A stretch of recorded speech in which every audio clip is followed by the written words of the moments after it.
We are to destroy the Red King. We will do it together.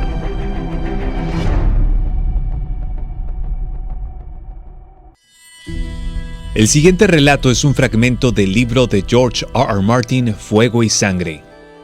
La nave Hightower que viajó más allá del Mar del Ocaso y volvió para contarlo. El séptimo día del año 59 después de la conquista de Aegon, una baqueteada nave arribaba a duras penas al Canal de los Susurros y amarraba en el puerto de Antigua. Tenía las velas parcheadas, rasgadas y cuajadas de sal, la pintura descolorida y desconchada. El pendón que flameaba en el mástil estaba tan decolorado por el sol que resultaba irreconocible. No se descubrió su penoso estado hasta que quedó amarrada en el muelle.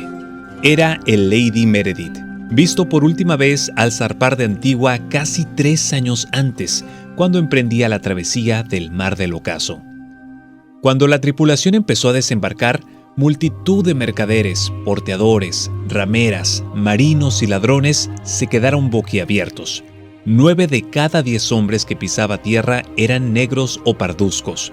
Oleadas de entusiasmo recorrían los muelles. En efecto, el Lady Meredith había logrado cruzar el Mar del Ocaso. ¿Eran las gentes de tan fabulosas partes del extremo occidental tan cetrinas como los estibeños? Tan solo cuando desembarcó el mismísimo Sir Eustace Hightower se extinguieron los murmullos. El nieto de Lord Donnell se encontraba demacrado y asolanado, y le surcaban el rostro unas arrugas de las que carecía al embarcarse.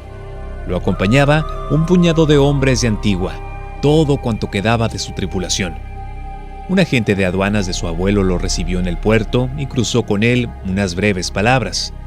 No era que los tripulantes del Lady Meredith pareciesen estibeños, era que se trataba de genuinos estibeños enrolados en sotorios, por salarios de ruina, se dolía Sir Eustace, para sustituir a sus hombres perdidos.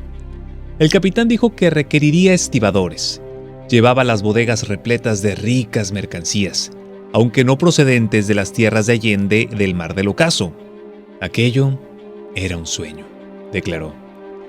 Enseguida, se presentaron los caballeros de Lord Donnell con orden de escoltarlo a Torre Alta. Allí, en el salón ceremonial de su abuelo, con una copa de vino en la mano, Sir Eustace Hightower narró su historia. Los escribanos de Lord Donnell se aprestaron a copiarla a medida que la relataba, y, al cabo de unos días, la crónica ya circulaba por todo Poniente a través de mensajeros, bardos y cuervos. La travesía había comenzado tan bien como cabía esperar, explicó Sir Eustace. Tras rebasar el Rejo, Lady Colina, a bordo del Busca el Sol, había puesto proa rumbo al sur-suroeste en pos de aguas más cálidas y más propicios vientos, y el Lady Meredith y el Luna de Otoño lo habían seguido.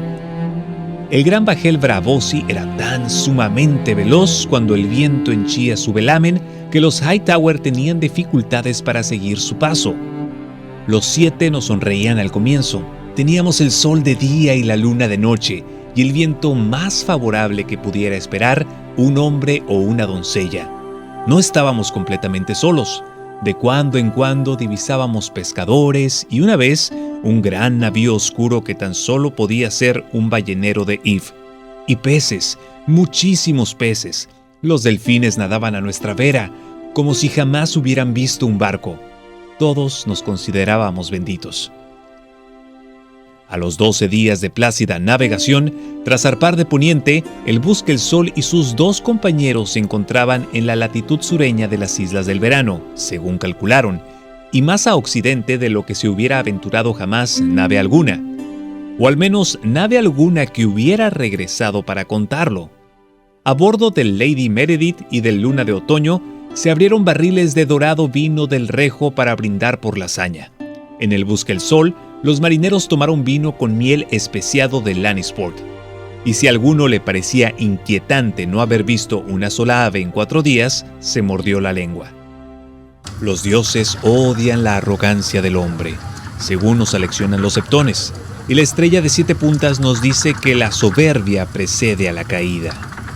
Muy bien podría ser que Alice Colina y los Hightower lo celebrasen con excesivo alborozo y demasiado pronto, allá en las profundidades oceánicas, pues poco después, la gran travesía comenzó a ir de mal en peor.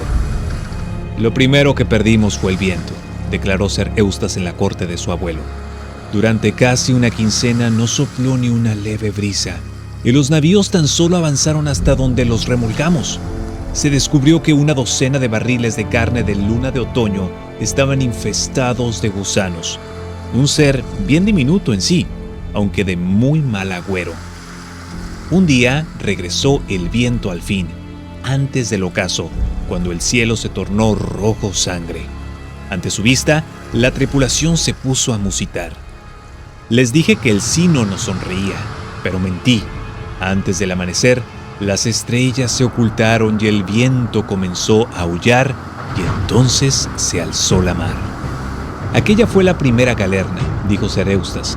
Otra la siguió 2 días después y luego una tercera, cada una más violenta que la anterior. Las olas se erguían más altas que los mástiles y nos rodeaban truenos y relámpagos como jamás había visto, grandes rayos que rasgaban el cielo y abrazaban los ojos. Uno alcanzó el luna de otoño y le quebró el mástil de cofa a cubierta. En medio de toda aquella insania, un marinero gritó que había visto unos tentáculos surgidos de las aguas, lo último que necesitaba oír un capitán. Para entonces, habíamos perdido de vista el Busca-el-Sol, y tan solo quedaban el Lady Meredith y el Luna de Otoño. La mar lamía las cubiertas a cada ascenso y descenso, y barría a los hombres lanzándolos por la borda donde quedaban inanemente colgados de los cables. Vi irse a pique el Luna de Otoño con mis propios ojos. Estaba delante de mí, quebrado y ardiendo, si bien lejos, cuando de pronto una ola se alzó y lo engulló, y parpadeé, y ya no estaba. Así de repentino fue. No fue nada más, una ola monstruosa.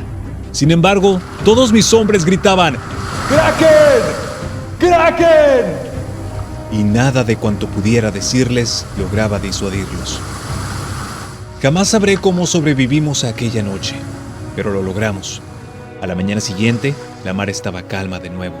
El sol brillaba y el agua era tan azul e inocente que nadie jamás habría imaginado que mi hermano flotaba allí, muerto como toda su tripulación. El Lady Meredith se encontraba en muy mal estado, con las velas ajadas, los mástiles astillados y 9 marineros desaparecidos. Rezamos por los perdidos y emprendimos las reparaciones que pudimos, y, aquella tarde, el vigía divisó un velamen en la lejanía. Era el Busca-el-Sol, que volvía por nosotros. Lady Colleen había logrado algo más que sobrevivir a la galerna. Había avistado tierra. Los vientos y el mar embravecido que habían apartado su Busca-el-Sol de los Hightower la habían arrastrado a occidente, y al rayar el alba, su vigía avistó unas aves que trazaban círculos sobre una brumosa cumbre que se alzaba en el horizonte. Lady Alice puso proa hacia ella y se topó con 3 islotes, una montaña flanqueada por 2 colinas, según su descripción.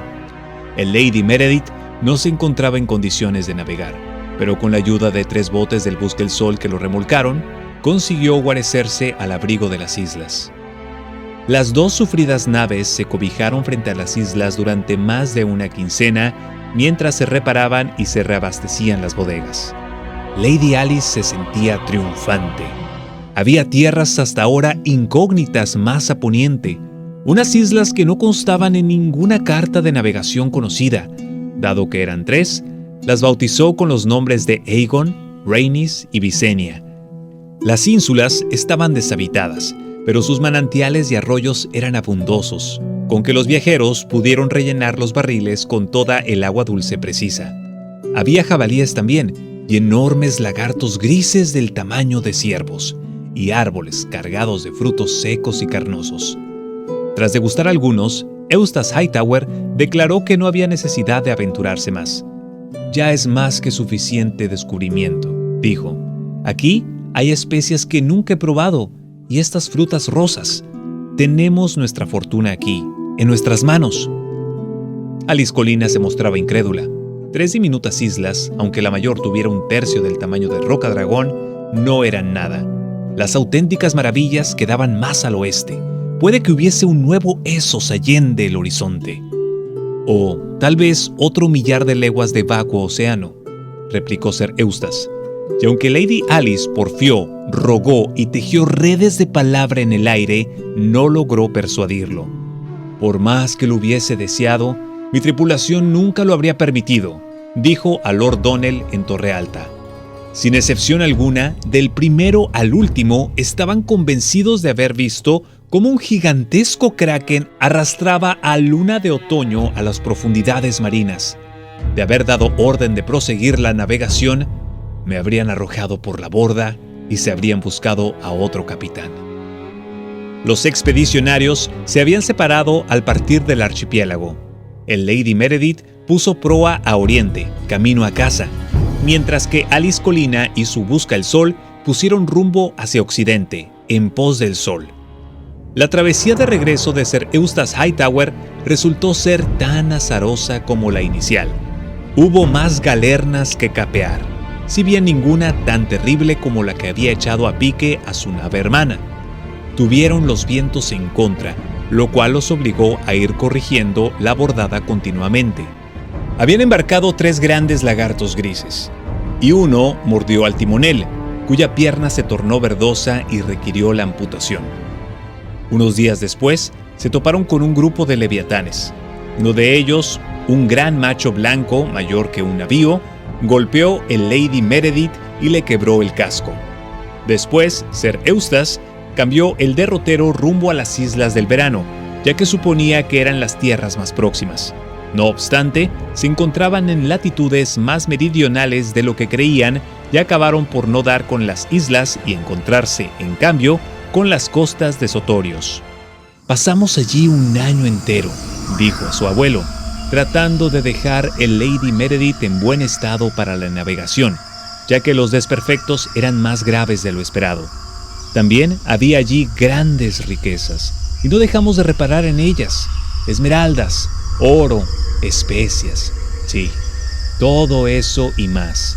Extrañas criaturas, monos que caminan como hombres, hombres que aúllan como monos, guibernos, basiliscos, un centenar de variedades de serpientes, mortales, todas ellas. Algunos de mis hombres desaparecieron de noche. Los que no, habían empezado a morirse. A uno lo picó una mosca, una leve picadura en el cuello, nada que temer.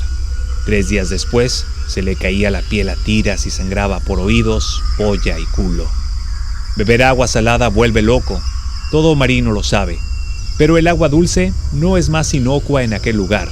Contiene gusanos, tan pequeños que casi no se ven, y si alguien se los tragaba, ponían huevos en su interior. Y las fiebres. Apenas pasaba un día en que la mitad de los hombres estuvieran en forma para el trabajo. Todos habríamos perecido, creo, mas vinieron a nosotros varios estiveños que estaban de paso. Conocen aquel infierno mejor que lo que dan a entender, a fe mía. Con su ayuda, logré llevar a Lady Meredith a Árboles Altos, y de allí ya a casa. Así finalizaban su narración y su gran aventura. En cuanto a Alice Colina, nacida en Elisa de la casa Farman, nada podemos decir sobre el final de su aventura. El Busca el Sol desapareció por el oeste, aún en busca de las tierras de Allende el Mar del Ocaso, y jamás volvió a ser avistado. Aunque, muchos años después, Corlys Velaryon, el joven nacido en Marcaderiva en el año 53 después de la conquista, emprendería 9 grandes travesías con su serpiente marina en las que se aventuraría más allá de donde hombre alguno de Poniente hubiera navegado jamás. En el primero de sus viajes, rebasó las puertas de Jade hasta arribar a Yiti y la isla de Leng, y regresó con tan rico cargamento de especias, seda y jade que la casa Velaryon se convirtió, durante un tiempo, en la más cresa de los 7 reinos. En su segunda travesía, Ser Corlys se adentró aún más hacia oriente y se convirtió en el primer poniente que alcanzó a Shai de la Sombra, la lúgubre ciudad negra de los domadores de sombras de los confines del mundo. Allí perdió a su amor y a la mitad de su tripulación, si las narraciones son veraces.